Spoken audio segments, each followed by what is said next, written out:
განსაკუთრებით აუცილებლად უნდა ვახსენო მასლოუს პირამიდა, რომელიც ყველამ კარგად ვიცით.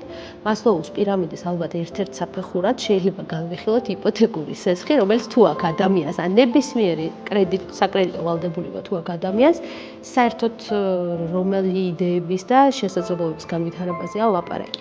და ეს სტერეოტიპული ხედვები გარკვეულწილად ჩვენ გვიქმნის საფრთხეს, რომ აღარ მოვუსმინოთ ჩვენ თავს, მეც გამომივლია.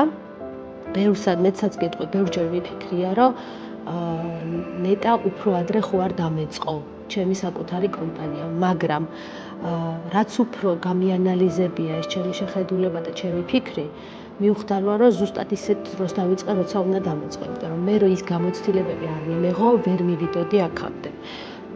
ამიტომ ყველას ვურჩევდი, რომ თუ რაიმეს გაკეთება გინდათ, თავავად გადადგით ნაბიჯი და რეალურად თუ აქეთა მხარეს არის სტაბილური შემოსავალი კომპანიაში, სადაც კი ბატონო შეიძლება C-level პოზიციაზე ხარ და top manager-ი ხარ, მაგრამ მაინც დაქვემდებარებული ხარ და ფუძნებს, მეორე მხარეს არის შესაძლებლობა, სადაც შენ შეგიძლია შენი სურვილები რეალურად აქციო.